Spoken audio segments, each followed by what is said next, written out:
Jesus is Lord.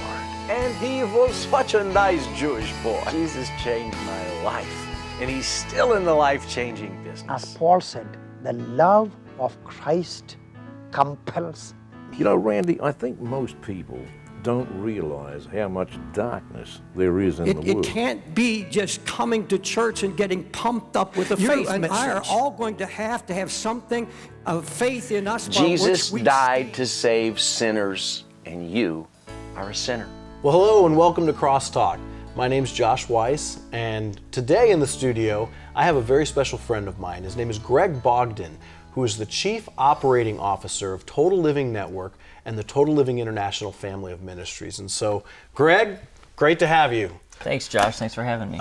We have talked about this for a very long time. Yeah. This is the first time we've actually been in the studio together.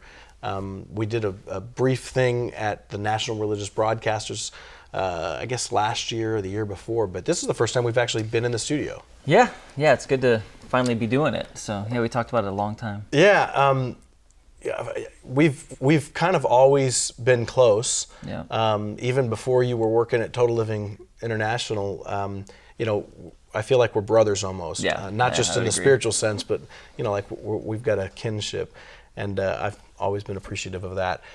A few years ago, we started talking, and it was at National Religious Broadcasters Convention. Yeah. You started telling me about a story of a friend of yours that you had met at church. Yeah.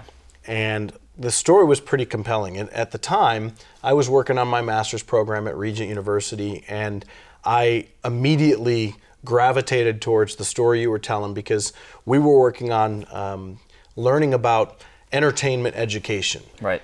As you know, that's the process of taking and utilizing entertainment as a form to educate. Mm-hmm. So, people, they recognize that they learn through entertainment all the time, but it's a little bit more subtle than the obvious type of teaching programs and stuff. CrossTalk would not be considered an entertainment education program. It's clearly a teaching program. Right. But if you're watching a movie and they're trying to teach you that texting and driving is bad, they're going to put storyline within that movie that helps to communicate that texting and driving is bad. Right. And so that would be considered something like an entertainment education scenario, Mm-hmm. of course, with research and follow-up and statistics and all sorts of different things that go along with it. Well, when you told me about your story, it fits so well within the thought process of this entertainment education world that I actually utilized it as a paper where drew up a whole plan for ways that this could work and all this different stuff.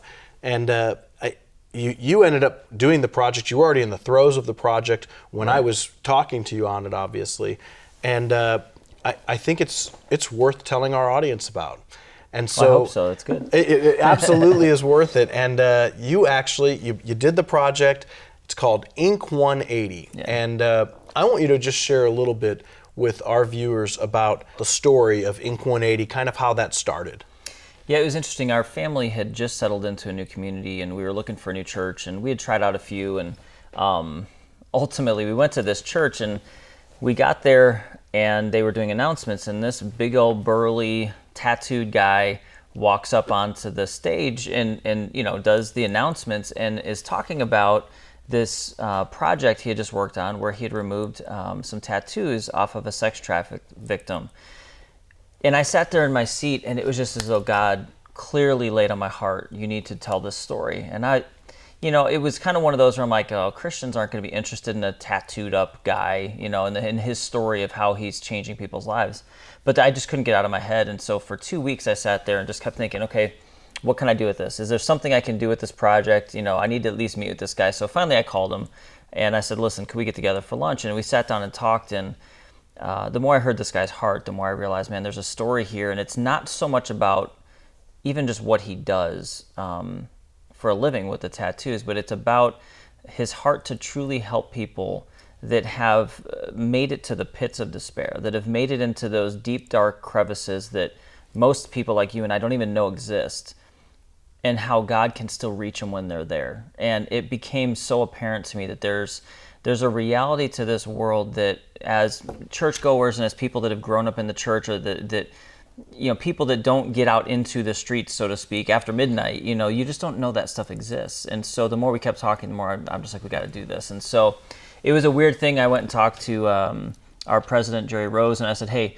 what would you think about doing a project on a tattoo artist? And he's like, you're nuts, So we talked about it a few more times and finally said, listen, you find enough money to do this project and go for it, And obviously thinking there's no way he's going to find the money.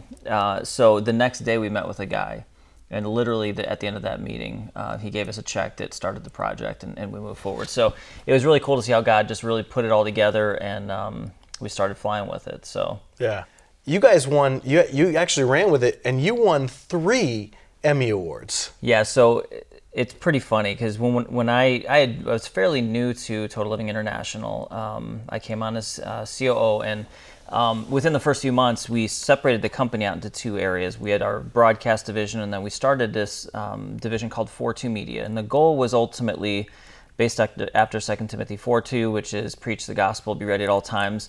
And I'm major paraphrasing here, but it was really to get out and do something a little bit different with faith, and do it in a way that's a little bit different, but to really always be ready in every avenue to show how God can work. And this was our first project, and so when we got done, we started getting a lot of comments on it, and so we ended up throwing it in for Emmys, and we won all 3. We won Best Documentary of the Year, Best Editor, and Best Director. And so we were like, wow. And so we actually got the National Religious Broadcasters Special Program of the Year award this year, and we also have 4 different film festivals that have either nominated it or we've won film festivals. So it was completely unexpected, and for a first project, it was pretty exciting. Man, that's exciting. And the quality of the project. I mean, you guys really knocked it out of the park. You did a great job. All of the cinematography on it, the directing, the music, just the emotional draw throughout the program. It's definitely there. It's entertaining, like you intended it to be. Right. But it communicated a lot. And when we get back, we got to take a short break. But when we get back, I want you to tell a little bit about the content of the documentary and what people that are watching it kind of take away, and the intended effects of it. So stick around. We'll be right back after a short break.